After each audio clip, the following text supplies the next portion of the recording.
Welcome to the Air Combat Simulation Podcast, brought to you by BVR Productions. Together with content creators, mission builders, experts, and enthusiasts, we explore the comprehensive world of combat aircraft simulation.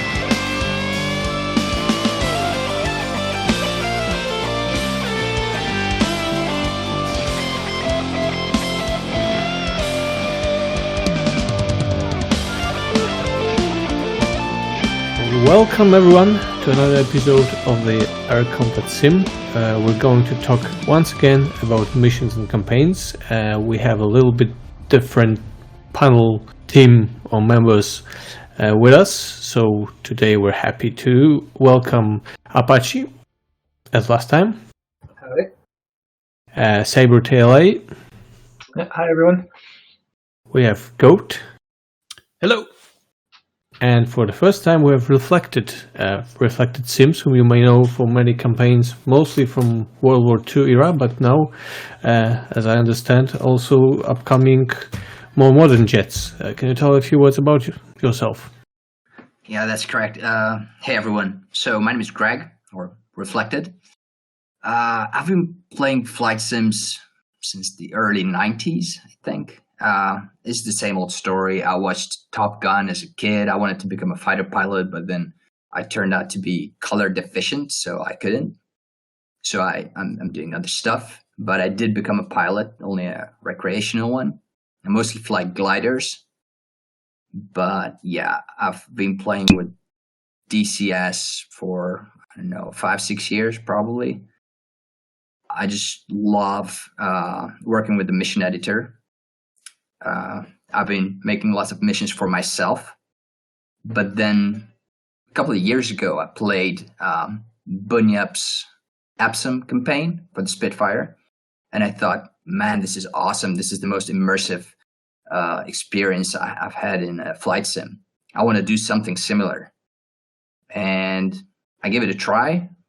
Edie liked it, and yeah, the rest of the story, you know that. That's it in a nutshell. And as you said, yeah. Sorry, go ahead. I was curious. So you've been doing it for 5 or 6 years. Have you been making missions that whole time, or did it take you a bit of time to get ramped into it? Well, as you said last time, or somebody mentioned it, it has a very steep learning curve. So at the beginning, I only opened the mission editor so that I can create immersive scenarios, but only for myself, so that I can fly the modules that I like in a good environment, so to speak. Yep. But then step by step, I made them more complex, more difficult, more randomized, whatnot. And that's how I learned how to use the mission editor. But I never thought about making campaigns publicly.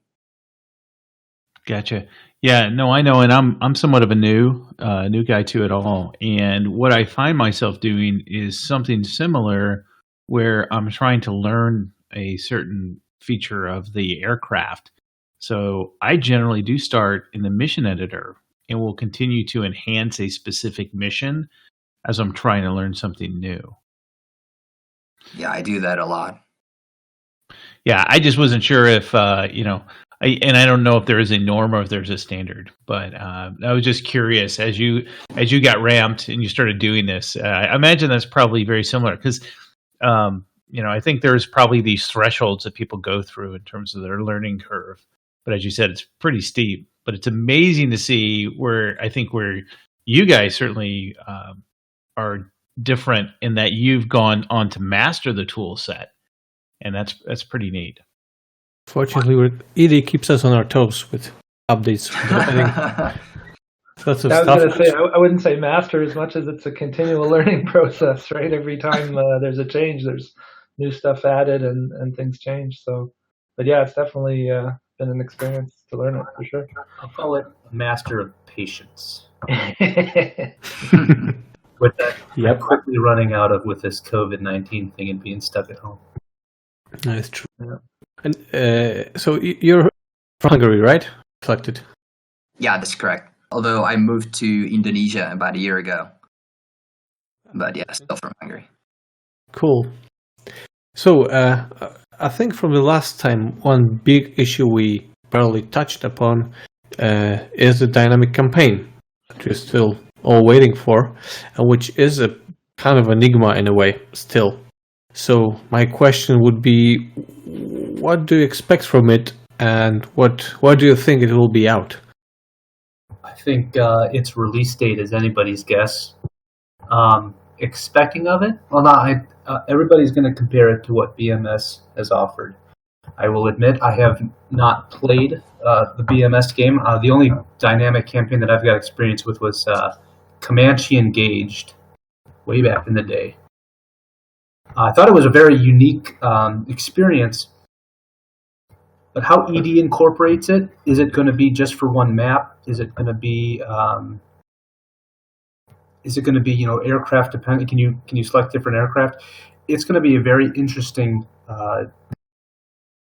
product when it comes out. And yeah, when it comes out, who knows when that'll be? I have no idea.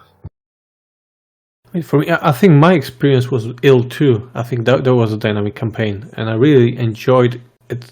There was some kind of progression. You had the same squadron members would go up with you. They could die. They could learn. It was a cool thing. But I mean, from my point of view, and I guess we're all missing the dynamic campaign as such in DCS, because of course it gives you more continuity and more control what's going on than even the one that we have now with the stages, where you can branch the campaign in a way. But another question I think I'm kind of thinking about is whether it will be possible for us as third-party developers to develop them in a special way and then give them to Ed. Would we get the tools to do that? What do you think? Yeah, I hope so. I guess, to echo what Apache said, my experience was with BMS2 and IL2, and I guess what else? Well, I guess at this point, I'm looking forward to it. I'm keen to see it, but until we actually have it in our hands, it's hard to say exactly how it'll be implemented and what we can do with it.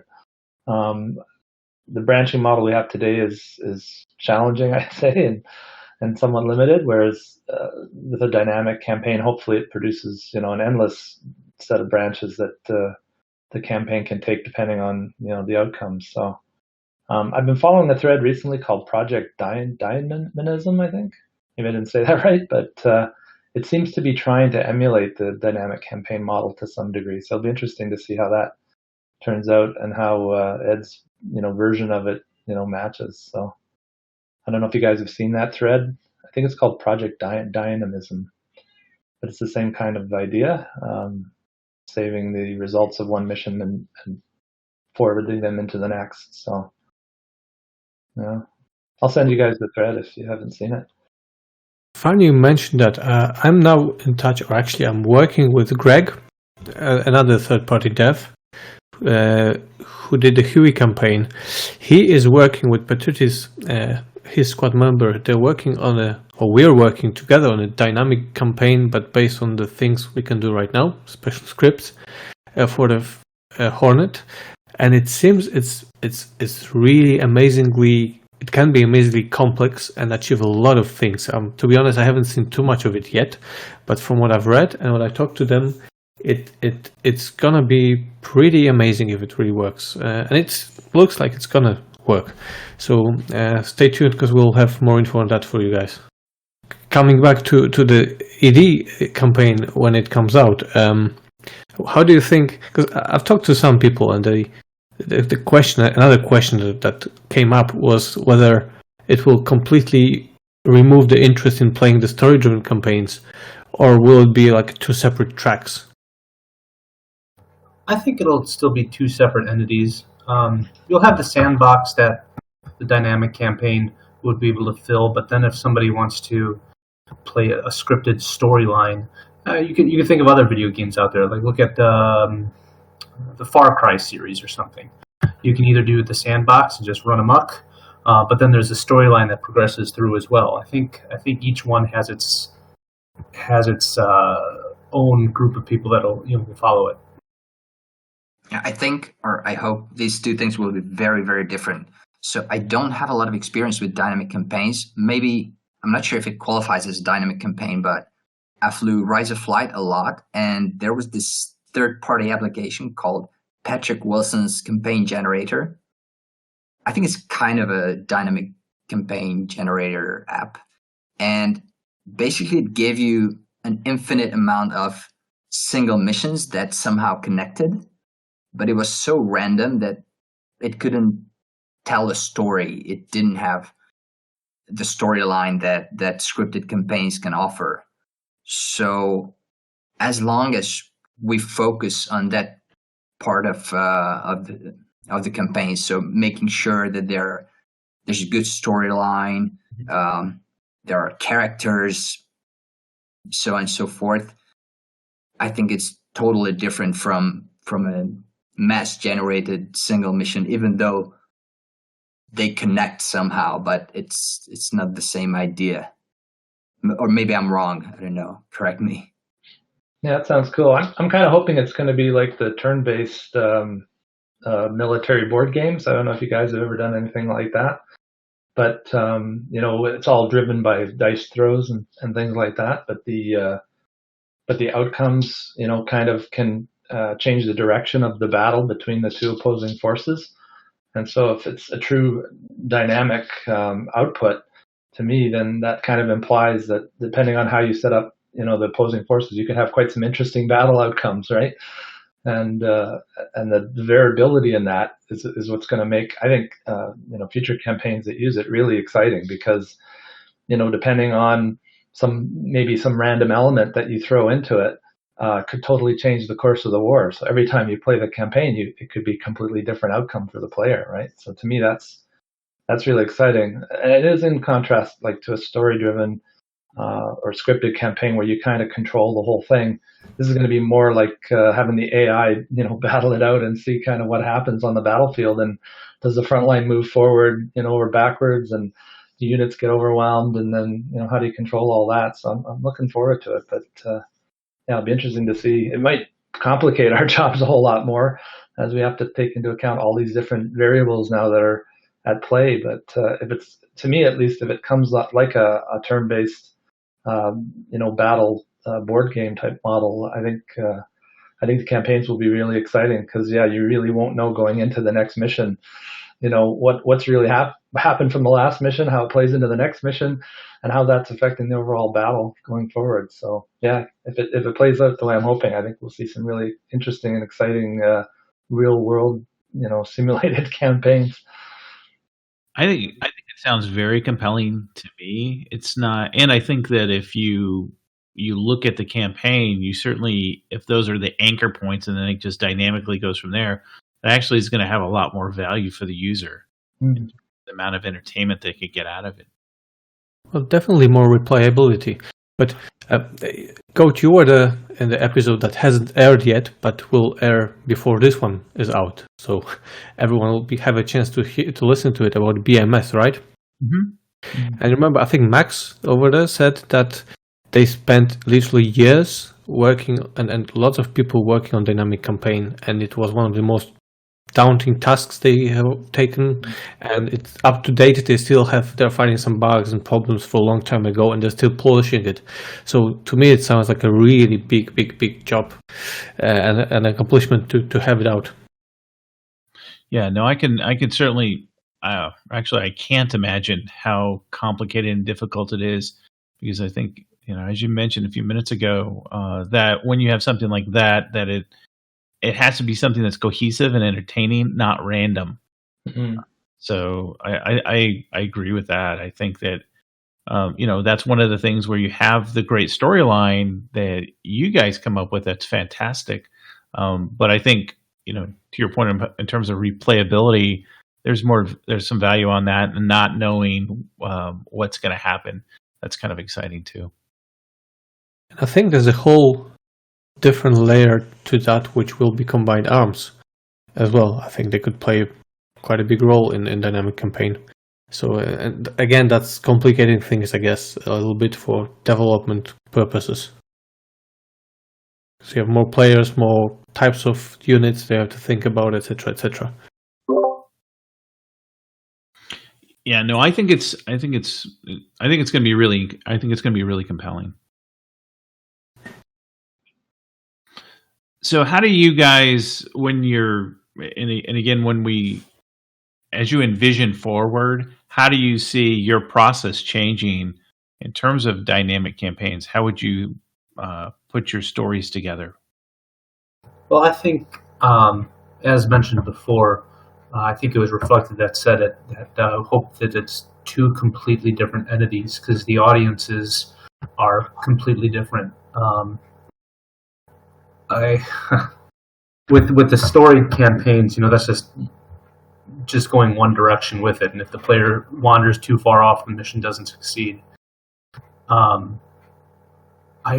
There's too many questions for me to even comprehend what the possibilities with a dynamic campaign mixed in with a story could be, or if there are just too many variables to make it viably possible.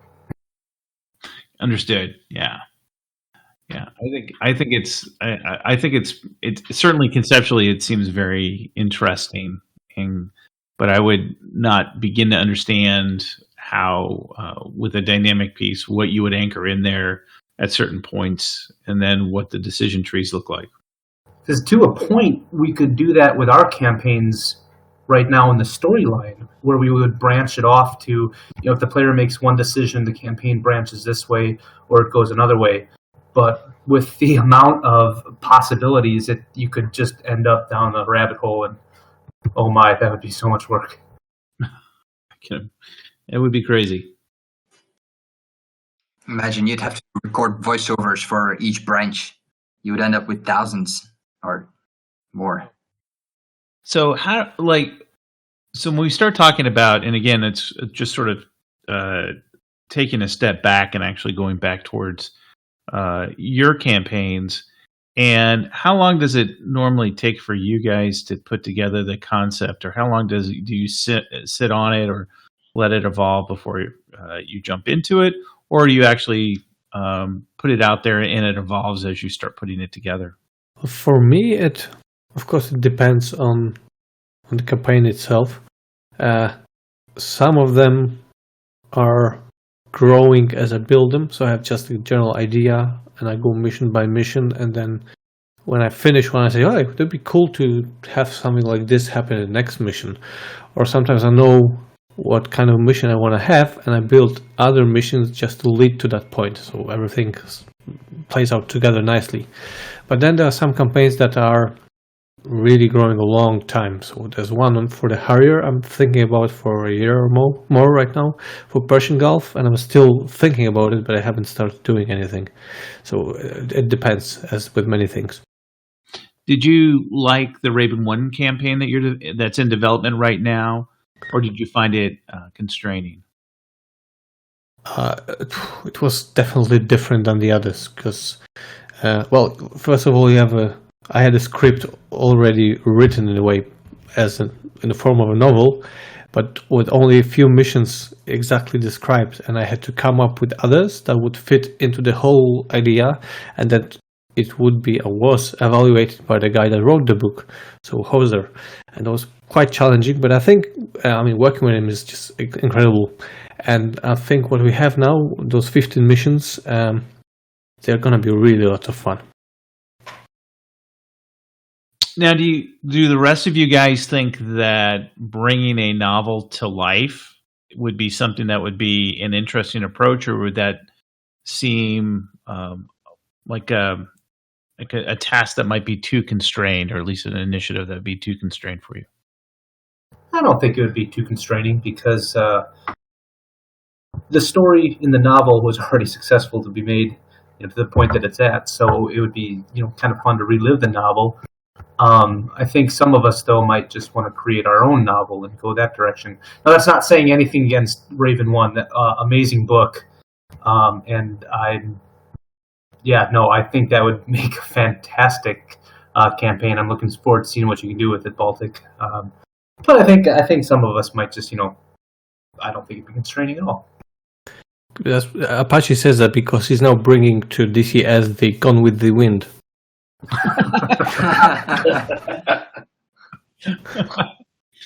Well, It's a classic. yeah, it is. It is a treat. But it would be interesting though, because we also have talked to some other folks about on the podcast that are pilots that have written novels that are interested in it, because I think it's a very interesting. It's a very complementary situation where you've got this an amazing flight simulator, and you've got this great story, and it doesn't necessarily have to be modern either. You look at it, how many you could do from World War II. So I think there's some really interesting opportunities to bring those books to life in a very complementary way with DCS. So I actually did exactly that. So one of my favorite aviation books is The Big Show by Pierre Klosterman. And in my Big Show campaign, I kind of recreated his most memorable missions. Of course, it's not a fictional book and a fictional storyline that was already written, and I had to bring it to life, but these were missions flown for real, and I could do some research on them. It wasn't constraining at all. It was definitely a challenge because the missions had to go exactly the way it was described, and sometimes it was very difficult to achieve with the AI. But I think it's manageable. Yeah, I think it's a great reference to use these stories. Like, who wouldn't want to fly missions from Red Storm Rising, for instance, one of Tom Clancy's famous books, right? So I think it's a great reference source, and I think there's lots of opportunity to do both storyline based on real stories that really happened, and also fictional ones, and there's space for all of that, and I think it can all do really well. People always want new content too, but taking missions and historically doing them. I know at one point I had a vision where I used to read Aviation History magazine, and in there they usually used to have like historical missions in it. And I always thought, wouldn't it be so cool if there was like a file I could download and fly that mission that I just read about in that magazine? I thought that would be really interesting to try and experience it firsthand after reading the storyline. So I think there's tremendous opportunity for that. And, guys, build a few. Build a few. We have no flying legends. We can have a flying library. There you go. Yeah. No, that would be pretty fantastic. Now, how long does it take for you guys to normally go through the entire process from beginning to end? In my experience is only having to work with my friend BD here on Raven 1 and just watching it from the sidelines has been fantastic.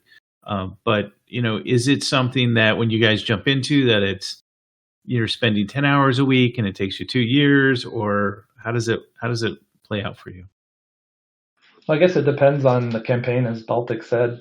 Some of them I find are easier to do than others, like our training campaigns and the qualification campaigns we did were pretty straightforward because we really just looked at the specs and then tried to code the missions to match the specs. But the one we're working on now, which is a red flag campaign for the F5, it's taken a long time to get it right. We're really putting a lot of effort into trying to make it immersive and realistic, and having the AI battles be representative of what you would expect for real fighting. So we're probably about 2 years into that one now before it's going to be ready. But so it really depends. But yeah, I'd say it's a long time. It's a lot of work to get it done. And when you make it finished, then you go back and redo it again, or refactor it, I guess, in some cases. At least that's what we do. So until we get it to a point where we're really comfortable with it, and then we'll release it. But it's a lot of work. Yeah. And then the bug squashing starts. Yeah. And then every time there's a release, right? It's like, oh no, what did I do? Have to retest that, refix it. Yeah. For you, Reflected? Mm-hmm. Yeah, in my experience, you can never finish a campaign. You can just stop working on it at some point. And you say, okay, this is as far as I could get. But then eventually you would go back because you have a better idea how to solve this and that situation. It's a never-ending story. Add to that all the updates, the slight AI changes, new triggers, and yeah, it is a rabbit hole. Someone asked recently about adding a mission length to your briefing page, right? So that's what we're doing now. We're going into all our missions and putting a little, we think this mission is an hour long, 2 hours long, 3 hours long, whatever it is, because people have asked for that, right? And I think that's a good idea, but we didn't think of it at the time when we first did the campaign, but so we're trying to add them in retroactively now to help people out, right? So that's an easy change, though. Yeah, it's one line text change. Yeah, no testing required. I think when building a campaign, you break it up into separate points. One of them being you develop the story, then you go into mission building, then you realize, oh, this isn't possible with the mission building. Then you go back to the story, you go back to the mission, and then when a new update comes out, you go back to it all again to fix it all, and then hope that when you release the campaign, that the patch or the update that Edie does that releases that campaign doesn't also mess up some of the AI units. Like Reflected said, it can be a never-ending thing, but with duration of creating campaigns, it can also evolve into something where as you're working on it, you realize, oh, hey, maybe I want to do this and this, and every mission you adds an insurmountable amount of time. It's hard to calculate because so many times I'll work on it and I'll get pulled away to do something and I'll come back. Museum Relic, I think, took me about a year. And then the one that I'm working on now, I hate to say this, but I've been story writing it on and off for the last 2.5 years. But that's just because life gets in the way, and it takes a long time. Yeah, I will say that one of the biggest surprise for me, and it's on a tangent here, was when I had kids. I never realized the switching cost of children. So, and when I finally realized that, life was a little bit more acceptable for me. But 2.5 years, I have to hand it to you guys. I mean, having the discipline to stick with it and do that's pretty incredible. How much time do you guys spend on building campaigns per week? It varies. This 2.5 years that I had mentioned of writing this one, I probably took a good 5 months off, just because life gets in the way. Switching jobs, learning new airplanes to fly, you have to put it off for a bit. And I just started up again, but I actually had to reread everything that I've written already to catch myself up with the story and see kind of which way I was going. You don't want to put too much into it and burn yourself out. And there are ebbs and flows. Story writing, like right now, I can kind of take it slow. But once I get into the mission building, it might pick up a lot because you get the ball rolling. And once you have that going, it's easier to just keep rolling with it. As long as you don't have to go and change diapers all of a sudden, or feed all that fun stuff. Well, so when you talk about story writing on it, what are the tools that you use? Do you pop open Microsoft Word and go to town, or do you use different tools, or what are the tools that you use to actually craft that story? I've actually just been basing all my stuff on Google Docs, because then I can just do it on my phone or whatever if I'm in a hotel room, or use my laptop if I've got that. I read somewhere, I think it was Stephen King or somebody said, a good author can do 10 pages a day. And when I was really story writing, I was happy with 4 paragraphs a day, because I would write and then I would read it and I go, well, that didn't flow. Then I go back and change it, and I'm the worst writer ever. Well, I'm using Google Sheets for the scripts themselves.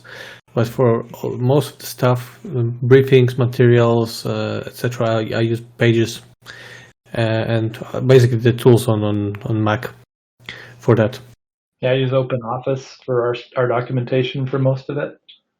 And then we've got a couple of different graphics editors that we use for the documentation piece. But yeah. For briefing pages, I use Serif. It's a cheaper knockoff of Adobe. And then for voiceovers, I will use Sabre-Director or Sabre. What about collaboration? I'm using Audacity for all my voiceover recordings and sound effects and things like that. I find it works pretty well, and it's free, so gotta love free. For the voiceovers, I'm using Sony Vegas. It's a video editor program, but it has a lot of options to play around with the voice. So I'm kind of familiar with that. So I'm using that one. But otherwise, yeah, Google Sheets and Google Docs, so I can access it from anywhere. What does your review process look like? Do you have other folks that you pull in to take a look at it, to give you feedback? All right, for the story that I'm writing, I've pulled a couple people in to read it just to make sure it makes sense to them. As the author, I can read it and I already know which direction I'm going, so of course it makes sense to me. But I want to see if other people can make sense of it. But then for mission stuff, usually those same people that I have read the story, I'll have them, or I'll ask them if they'd like to test some of the stuff as well. Because like I said, I know what the mission should do, but I want to see if somebody who isn't in the mission editor like I am can break it by doing something wrong, or find something or do something that I didn't anticipate, like turn right instead of left. Right. I want to make sure everything is easy to the average player. Yeah. Well, I only have a couple of very experienced former Hornet drivers right now. But jokes aside, I usually get a few people that I know and I can trust them to just test some of the missions. Before, what Apache said, yeah, they have to be tested because there are many things I would never come up with or think about that people might do. But having said that, I kind of expect when people are flying a military airplane with a flight plan and a game plan that's been given to them, that they follow that plan. Because if they don't, I don't want to build a mission that will flow nicely if they do that, because in real life, if they just did something else that they were told to in the military, it wouldn't work, I guess, right? Yeah, you expect them to follow orders, right? If they don't follow orders, Yeah. they're going to be reprimanded, right? So Exactly. I agree with you, Baltic. Yeah. I think having the testers do that though. You follow orders, but are the orders that I give clear enough that it's easy enough to understand the orders? Right. Yeah. But there's simple things like following a flight plan. Of course, many triggers will fire only if you're in a specific place, which is along your flight plan usually. So if people don't do that and then they come, hey, it doesn't work, well, sorry. Yeah, and that happens very often. And when you're in a Hornet or a Tomcat or a modern plane, you have this little bug to follow, so you know exactly where to go. But if you're in a Spitfire or a Mustang, you have to look at the map and be at the right spot, but usually you are not, because there's wind and there's all that stuff. And if you're not at the right spot, then it doesn't fire any of the triggers. So it's kind of difficult. Can the players in your World War II campaigns, can they bring up the Garmin 430? I don't think so, or I'm not sure how that works. Haven't tried. I mean, it would be cheating, but They can still look at the F10 map. Or bring up the kneeboard and just, what is it, like Shift K, Shift K, Shift K every 10 seconds? Yeah. That's your point. Speaking about testing, now that you guys are here, would any one of you be up for testing my new Tomcat campaign when it's finished? I would love to hear your feedback. I'll learn it. Yeah, I'll learn that especially for you, Reflected. Sure. Yeah. I'm up. Yeah, I bought the Hornet especially for you because I've read the book Raven 1. I loved it so much, and then I heard that you're doing a campaign version. Okay, I said I have to buy and learn the Hornet, even though I don't really like the plane, but... Then you're on the beta testing team for Raven 1. Okay. There you go. Yeah, I think it's I'm really excited to see Raven 1 come to fruition. And I think that there's a huge opportunity with the Tomcat. And then, it's interesting because we, on the Fighter Pilot podcast, we also had Paco on there, who's written a number of books. So it's one of the things of trying to, if we could find these authors and then pair them, I thought that might be an interesting approach as well. So I don't know if you guys, if we encounter some authors, if you're interested in pursuing that, we can we'll certainly look at it. But I look for BD to drive that if that's something that makes sense. Yeah, cool. I think that would be a good idea, actually, because every one of us, I guess, specializes in different planes. So that's a big opportunity. Yeah, and that's what I was interested in, because I was sitting there thinking about Paco and how he's been an A6 and an F-14 pilot and the F-5 as well. And having that experience and being able to have him, and that's where I thought there could also be this joint opportunity of having the campaign creator in conjunction with the author who's done that work together to come up with it. So, again, forgive me, I'm a newbie and I don't know this stuff on the sideline here. So a lot of things seem good to me. Oh, I think that's a great idea. Having subject matter experts like that to consult and give guidance, I think is a great idea. Yeah, I think it makes for a better product for sure. I mean, that's what Hollywood does, right? They get the experts in on medical or whatever to consult on Grey's Anatomy and shows like that. So, it's kind of the same thing. Yeah, no, and Paco was the one that he's the one that got Hollywood involved and ultimately pulled out or put together Speed and Angels. Yeah. That's cool. I think we could pursue that through the Fighter Pilot podcast, go ahead with that and talk to the guys and see what we can come up with. It's a great idea. Yeah. So, and I think there's also some other folks in the background, but anyway, something we can play with that idea and see if we can pair some folks together. That'd be pretty interesting to see. I don't want to be a Debbie Downer on the possibility of this, but I think maybe there'd be some copyright issues that you'd have to clear before pursuing something like that. You're probably right. I think if we were to say here's an existing author with an existing book, then they would need to weave the navigation or navigate the legal path. However, if you were to come up with something that was unique with them and said, hey, I've got an idea about this. So for example, the F-14 was Reflected. If we were able to hand an author or somebody pair with a subject matter expert, I think that would be great for the pilot as well. It keeps them, even if they're retired, it keeps them partially in touch with what's happened with the community. So I think it's pretty neat. But you're right. It's not going to be simple as flipping a switch and it's there. There's going to be some work that's probably going to have to go in and make sure that everything is all the legal boxes checked. Yeah, I think a license agreement is probably all we'd have to work out. Now you have to get the legal lawyers involved in that to sort it, and there'd probably be some royalty payments to the author, obviously, for using his work in that. But yeah, I think it's certainly doable. I mean, like I said, Hollywood does it all the time for movies, right? They base them on true stories at times, and so obviously it can be done. We just need to get the right people involved and get Ed involved and that kind of thing. So yeah, I think it's cool. Like I said, it's another source of reference material, right? And people love it. I think let's try to go that way and see what we can do. And I'm looking at the watch. We're more than half an hour, even more than that, into the show, and we still have some questions posed by listeners. So I propose, why don't we jump to them and try to answer them, unless anyone has anything else to add on Dynamic Campaign or the things we just discussed. All right. So I have 10 questions here, and let's go one by one and try to answer as good as we can. So the first one is very tough.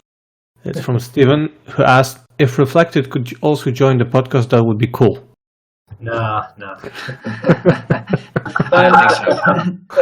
so. So here you go, Steven. We have Reflected on the show, and that's a very good idea. So then Alf says, I'll just read them out. Hello, gents. Just started listening to the podcast about a week ago. Great stuff. I'm starting to dive into mission editing myself, and I would like to hear a discussion on when to use scripted mission systems such as Moose. What are the pros and cons from an experienced mission maker's point of view? What are your preferences? Thanks, and keep up the excellent work. I think we touched a little bit about that last time. Mm-hmm. But yeah, myself, I tried to use Moose once or twice. I never got into it. I just saw there's lots of capabilities and possibilities it has. But what is your experience? I'm kind of scared of scripts. It's really complex. It's like black magic for me. I partly understand how they work, but I'm just too scared to use them in my missions because if there's a change and they break, I have no idea how to fix them. I'm on the same page. I like keeping it with officially released tools. I had a buddy of mine tell me about scripts, and he's trying to put me on team scripting. Unfortunately, I couldn't code myself out of a paper bag. But he was saying that everything that is in the scripts uses the if-then trigger system that's in the game too. So if something breaks with the trigger system or the flag system, then it would break in the script too. So it seems like they're married together, but like Reflected said, I don't understand it. I'm just going to keep with what Eagle Dynamics has in the mission editor as best I can. That said, though, what some of the people can do with scripting and the mission editor and multiplayer missions, it is incredibly complex. And I think there's a lot of power to be had in it. Things that I can't do with just the regular tools that are given to me, other people can make plenty use of. So there is potential, for sure. Yeah, I'd echo what the others have said. For commercial product, we don't really want to be dependent on someone else's code if we can help it. It's a challenge enough just being dependent on heads code. But for certain things, for sure, the CTLD script is a good example of one where you can do lots of cool things with the helicopters using that. And I'd say the scripts, being a coder by trade, scripting is a very useful tool. Can save you a lot of time because usually the people that generate those scripts have already figured out a lot of the problems that you're trying to solve yourself. So it never hurts. It's almost like a library, right? You want to go and find a function or something that somebody's already created to save you the time from doing it. So it's a big time saver, but you do have to weigh it against the cost of, that author who wrote that script. Is he going to support it? Is he gone? If it breaks, do you have to now go in and debug all of his code and figure out what he was doing, and depending on how well it's written and if there's any documentation for it or not. So there's a lot of risks with it, but as I said, it can save you a ton of time and you can do some really cool things with it that you can't do, with just out of the box ed product. So, pick your poison, I guess, would be my message. And for commercial stuff, like I said, yeah, we're not depending on scripts from other third parties. We're just going to take whatever Ed is providing and use that. I think that's the key word, commercial, because the people would expect campaigns to work if they paid for them. Mm-hmm. And it's much easier to fix things using only tools provided by Edie. So I think that's the answer, that I would give. Mm-hmm. All right, so another 2 questions from Casimir, who says, "Love the show, guys. I have a couple of questions. What's the process of getting a campaign published through Edie? What are the requirements, standards, and red tape that you had to go through? What's the official requirements regarding ongoing support for the campaign?" So what I'd say, there was a post recently by 9line, and I think we had it in the last show notes, so we'll add it this time again, where some of the things are answered. But basically, you have to have quite a good story, and you have to have at least 10 missions, is it? With enough voiceovers, documentation, etc. And that's done in a decent way. And then it goes to Ed for checking, and if it meets the standards, then you could probably go ahead with it. What do you think, guys? Anything to add? Yeah, I would agree with you, Baltic. I think for us, at least, it was kind of getting our name known, getting some recognition and visibility around what we were doing.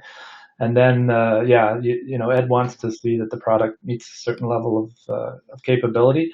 And in respect to support, I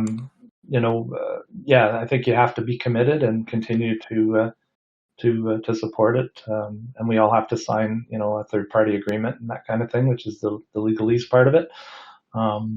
But yeah, you definitely have to be committed and produce good product, right? Well, I think I would add to that also that if you are doing a campaign for a third-party developed airplane, as I understand, you don't need to have permission of that developer because the campaigns are all kind of going through Edie, so they're the only ones you have to speak to officially. Although, of course, I think it's good to have good relations with third-party devs if you're doing a campaign for their module, because it helps. How is it working with Edie? I mean, I imagine every situation's a bit different, but have they, when you approach them with a concept, are they generally pretty open? The contacts that I have, I've got a good relationship with them all.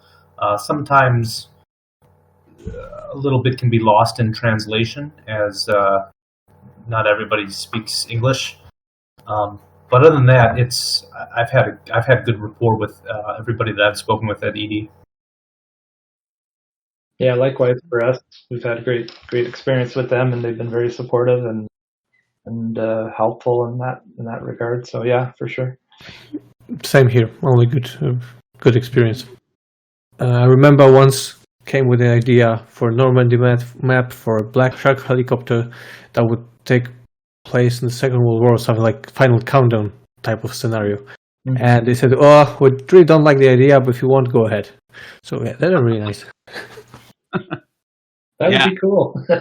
Blowing up German tanks with the Ka-50. That would be pretty cool. That's what I thought. Well, it's a good idea. Unless it's on the German side, then I don't know how I'd feel about that. Blowing up American Germans and stuff. Well, maybe I'll come back to that once I learn flying Black Shark. That's a small problem. You'll have to put a side story in there on how you personally launched enough satellites into space to set your GPS up. No, I was thinking about that. I was checking if you can do some kind of this failure on your systems, but I think you can't. So the only way to do it would be to ask the player to turn them off manually in the beginning. Well, you could make it so that you have a parameter met, and then once the pilot turns on, what is it, a Brius or something? Yeah. Once that turns on, you just have the system turn it off again. Yeah, maybe. There's always a solution. That's what I'm saying with Mission Editor. It's great because if you think outside the box, you'll always find a way to achieve things. Or almost always. All right, let's go to the 3 questions from Joe A. Kunzler, who says, sure, Joe has several questions for you on missions. How long does it take you to write them into the game? So that's been answered before. Also, do you record a soundtrack for the campaigns and missions? That's a good one. Where do you take your music from for your trailers or? For the trailers, I usually just Google some, how do you say that in English? Free to use music. So that's one thing. But it's interesting about the soundtracks because for my Tomcat campaign, I'm going to be working together with an 80s synthwave band called New Arcades, who were kind enough to let me use one of their songs as the soundtrack of the campaign. So it's going to be the soundtrack of the trailer, but it's going to pop up in the missions as well. So I think that's pretty cool. Yeah, that's cool. Wow. The soundtrack that I've got in the trailer for mine, I just happened to be listening to some YouTube music while I was working on the campaign, and I really liked this one piece, so I contacted the artist himself, and then he sent me to the publisher because they had the rights to it then, so I actually had to buy the rights to that particular bit of music for it. Myself, for the trailers, I use a few websites that offer those royalty-free music that you can purchase for.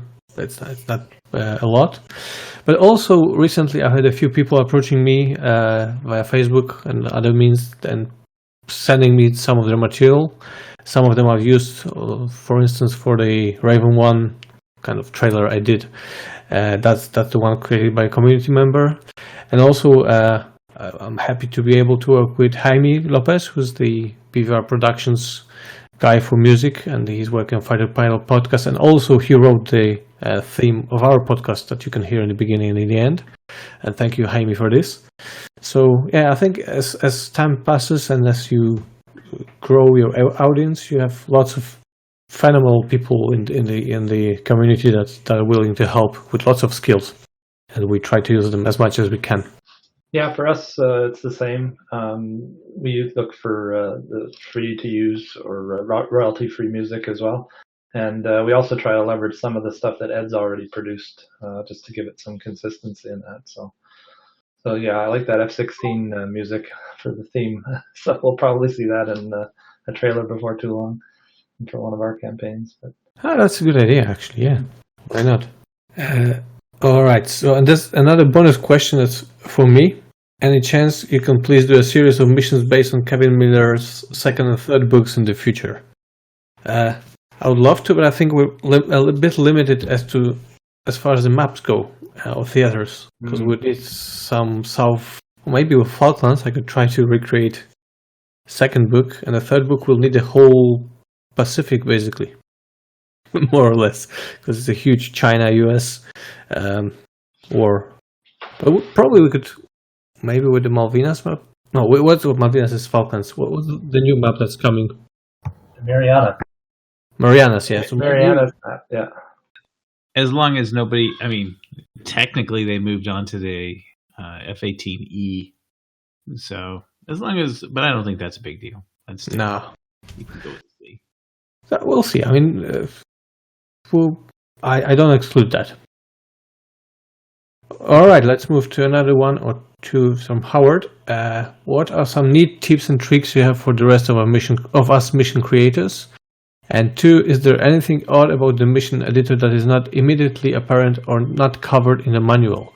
For instance, I only learned that trigger altitude is meters after listening to a previous episode. Thanks for that.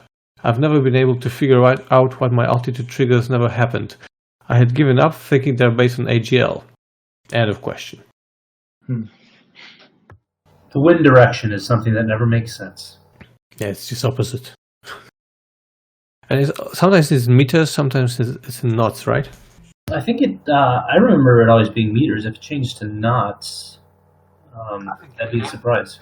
Yeah, I think it's the fact that it changed, depending on the wind direction, it changes the direction of the AI taking off from the runways. That was kind of a surprise to us, but I guess that's intuitive for people that are pilots, right? You're always taking off into the wind, I think. So, but for us, that was kind of a surprise that we were playing with the wind one day, and all of a sudden the AI was taking off in the opposite direction. We're like, "What the heck? How did that happen?" You know. But it doesn't work for noise, does it? Because there you can take normally you take off only one direction. Yeah, I thought for airports like Sochi, I think it's still a one direction takeoff, one direction landing. I can't remember if the AI adheres to that. But to me, it's the same. Yep. Yeah, no, but to me it goes both ways, I guess. No, but to me you're right. It's the same. It's only one way. Mess it with capability. I think one tip I'd give, and not everyone knows it, that if you can port your units between missions using Control-C, Control-V, just to copy and paste them. Yeah. If you copy the group, that's a good one. That's a good tip. Yeah. But then if you change the unit from like US to Russian, then they all become like a transport or something. Yeah. Do you guys use templates at all? Do you use the mission templates? We use those. Try to save a group as a template, and then you just click the template and put the group wherever you want. So if you're replicating a lot of groups, we find that's pretty quick. That's useful. Although I found out on different type of templates, when you build a mission that you use as a template for the subsequent ones, that sometimes it causes problems later on. I don't know why, but I've had trouble with that. Yeah, but templates are very useful. That's true, and I think you can find quite a few of those online to save you building them up. Yeah, there's some that people have done. Another tip I would give, if you're building a mission with lots of statics and you will never use them in the mission, when you name them, put a Z or something in front, so they don't clutter your list of units. They'll be always at the end. That's a good one. I don't know if this works or not. In the past, I hadn't had much success with it, but I think later on it did. But if I had units spawning in, like a couple aircraft spawning in later in the mission, I would have like a MiG-23, for example. The mission would start, and I'd have an AI MiG-23 flying, and then 5 seconds later, I'd deactivate it. But that way, the memory of the MiG-23 was already in the system, so when the MiG-23 spawned later on, it wouldn't have as big of a hiccup. I think it's enough to put one on any of the airports, just on the ramp. But if you try to do it as a static object, I don't think the game treated it. No, not as a static, just uncontrolled or something like that. Well, when you press F2 to cycle through, because if you want to try and get a nice screenshot, then you see the MiG-23 on the runway, and I wouldn't want to have to go through all those. So I figured deactivating it would be enough to still keep the memory in storage. Yeah, as well. But it's a good tip, yeah. In general, that helps. Yeah, I guess for us, if you want to avoid the AI kind of randomly returning to base right in the middle of a big battle or something because it's run out of fuel, maybe you had it orbiting for too long or something, we'll despawn it and spawn a new one in just for the battle. Because with the what we find is at least the player typically won't notice that, right? Because they're busy, getting ready for the battle or they're already in the battle, and it kind of helps if because we have seen cases like that where we've had the AI orbiting for too long, and just when the battle starts, they decide to go home. It's like, don't do that. That's true. We'll despawn them and just spawn a new one in that's got a full tank, and away they go, and then they can battle for longer. May not be completely realistic, but at least it keeps the mission going, right? So. No, it helps. That's a good one. Mm. Although you can disable the return to base on bingo, I think. Yeah. And basically what I usually do also, if I want to be sure that the AI unit will engage, I would put them in no reaction to threat. That's an important one. Because for some reason, for instance, the seed planes would have allow abort mission. Sometimes they would just, instead of attacking, they would go back. Yeah. They would dump their weapons first and flee. Yeah. I guess another thing we did too is to detect like a bridge being destroyed or something. We'd usually put a small ground unit there, and then we would just test for the killing of that ground unit. Wasn't always perfect, but because can you detect if bridges are destroyed now? We haven't played in that space. There's a new thing with the mission editor where you click on a building and it has a little box that says assign to. I'm a little too nervous to kind of see what that does, as I don't want to ruin any of my missions now. But it almost seems like you can assign a destruction zone or something to a building, and it may work. But can you test if it's been destroyed, like as a trigger element, I guess? Probably in a script you could do it, but in the mission triggers, I'm trying to see can you detect if this particular bridge was destroyed or if this particular building was destroyed. So I know in the past we always had to put ground units close by it. And we just assumed if the ground units were killed, well then good, that the building's probably destroyed or the bridge is probably destroyed, Yeah. I think it doesn't detect it. Yeah. Okay. Guys, I got a quick question. And maybe you all could answer. Do you find it more enjoyable to fly missions or to create missions? Build missions, hands down, for me. Because then you get to fly them, of course. Yeah, I was going to say the testing part is probably the most enjoyable for me, is because it's proving that I got the logic right or I got it wrong, But the flying, to me, it's the testing part is what I enjoy the most, I think. I enjoy the building, but I have more joy in seeing that when a group of players are playing it and that it works without error. Yeah, okay, and let's go to the last question we have from Stefano, who says, what is the tool you think is the most needed to be added into the mission editor? Oh, this will be a long one. Debugging part. Yeah. And then debugging part, what is the most annoying thing when creating a campaign? Creating documents, finding voiceovers? End of question. So, most needed tool. Where do we start? Oh boy. Yeah, I agree with the undo button for sure. That would be handy. I'd like to have the switch side opportunity, especially for red flag. It would be great. So you could make the guy you're flying with your opponent for some time, and then make him back your ally again. That would be great. And one I was thinking, especially for A10 or other CAS planes, if you could just create zones that would be like spawning. Emulate shooting, so you can see those traces flying. You don't necessarily have to have people down there, because the ammunition reserves for the troops are just laughable. So you can have long firefights and not 30-second ones or 2-minute ones as we have now. Yeah, you can kind of simulate that, but you have to put them both sides as immortal, right? And then they just keep blasting away at each other. Yeah, but they run out of ammo, so you have to Yeah, spawn. they run out of ammo. Yeah, that's true. What I'll do is I'll have like 4 units, and I'll stagger them, and I'll have one fire first, and then once he's out, the AI will turn on another one, and that one will fire, and so forth. Yeah, I use the same. What do you guys feel about square trigger zones? I know that's come up a few times. People have mentioned that as opposed to the round circle zones that we have now, right? Yeah, super useful. I was just going to say it would be helpful to have, like in Photoshop, you have that lasso tool. Mm-hmm. You just click on point, it determines a polygon.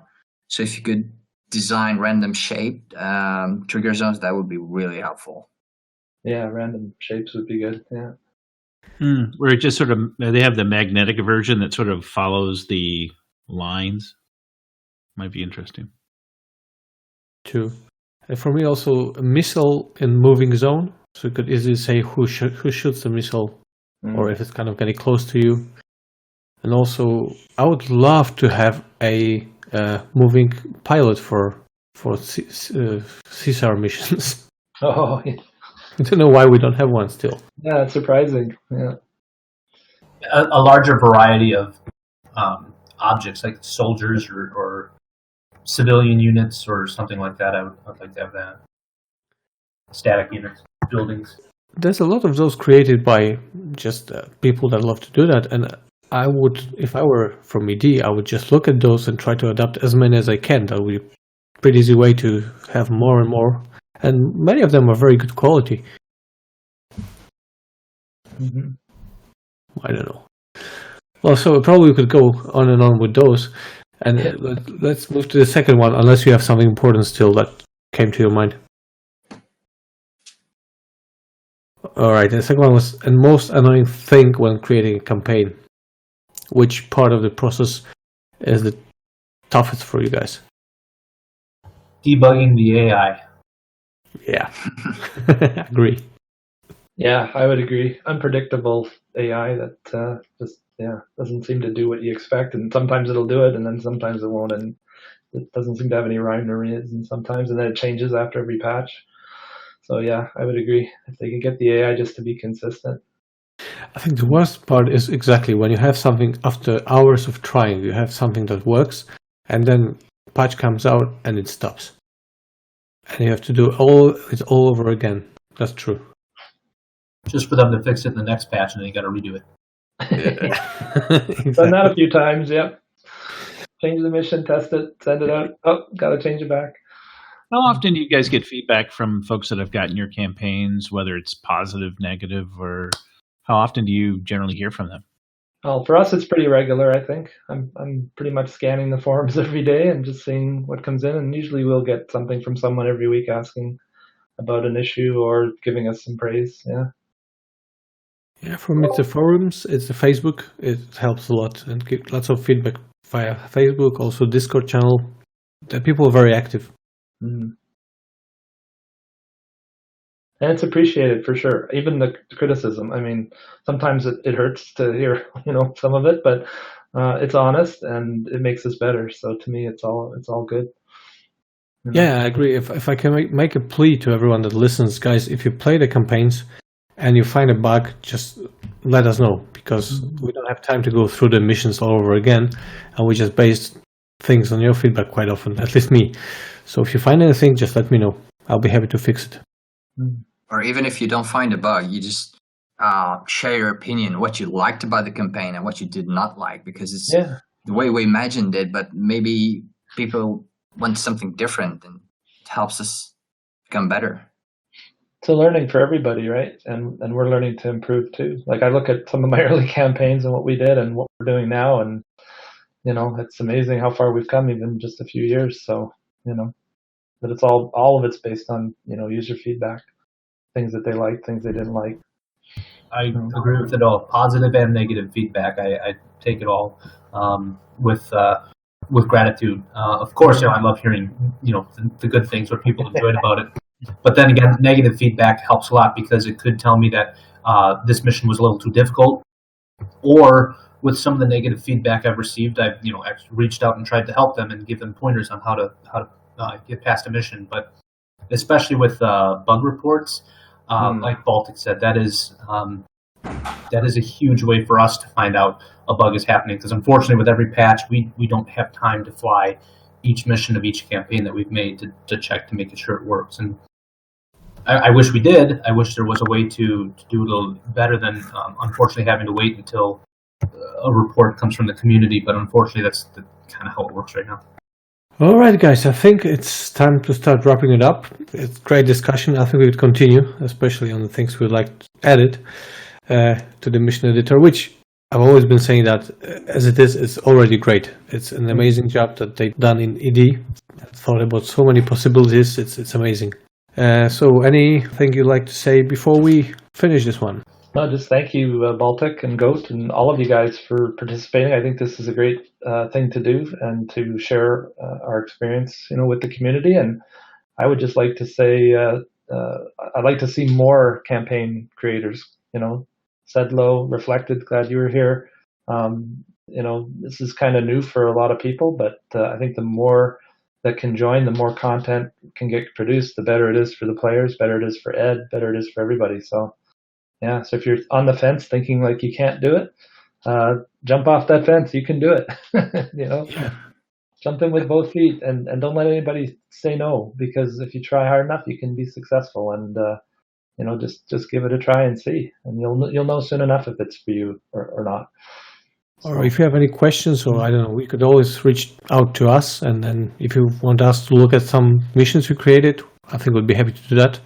And it's funny because there's no competition in this game, I guess. I mean, no competition between us. It's we're all doing the same thing, and just people always try those campaigns. So it's me myself a good relation, I think, with most of the third-party devs, and I love it.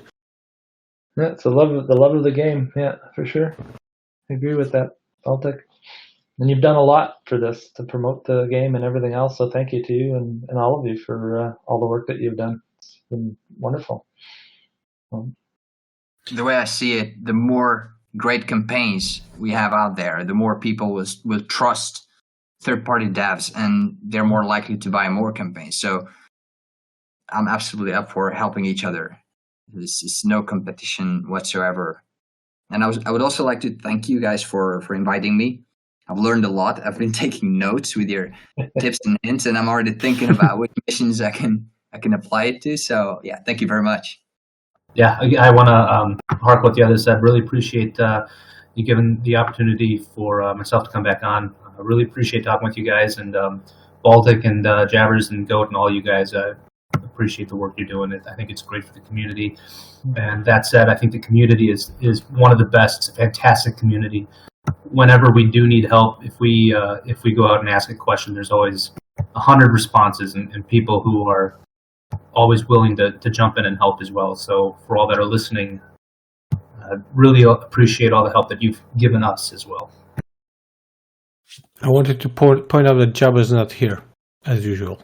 Yeah, but doesn't he do the editing? He has to listen to our voices. He's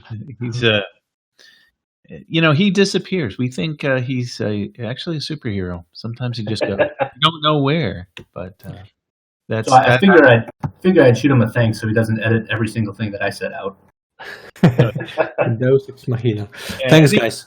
He's going to punch Corona in the face. But I would just again thank you guys for everything that you do, and I think collaboratively you've educated me through your campaigns, and I truly appreciate it, because there's not a lot of structured learning out there. So I appreciate all the work that you put into it, and it is absolutely must be for the love of the game, because you guys don't charge a whole bunch. So I really appreciate it.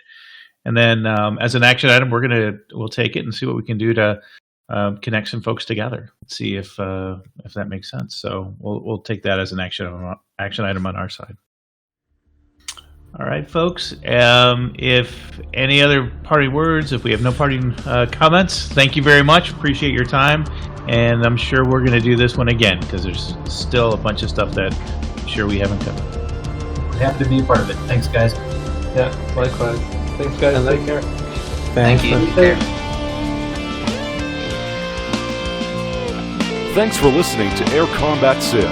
Don't forget to subscribe or tell a friend about it. You have a question, idea for an episode, or a special guest you'd like us to invite? Feel free to reach out on Facebook, Discord, or via email. Air Combat Sim was brought to you by BVR Productions.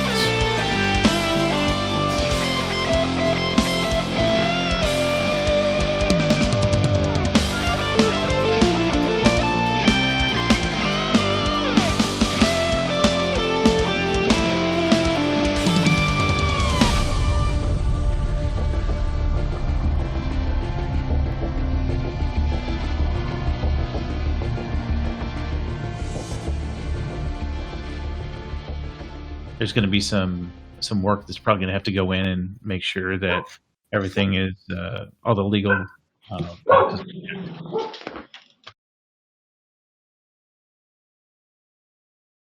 That was your comment, Sabre? Oh, yeah, I was just gonna say, yeah, that was my dog. Coach, do you know if Jabbers is coming or not? I don't know. I think he was he wanted to make sure that he's probably going to stick with his standard operating procedure of not being here when it's you. Exactly. Just kidding. I already saw it before, so it's not a surprise. But I may surprise him once when it's his turn and I show up. I think you should. Yeah. Say, yeah, thanks, man. Show him up. Show him how it's done.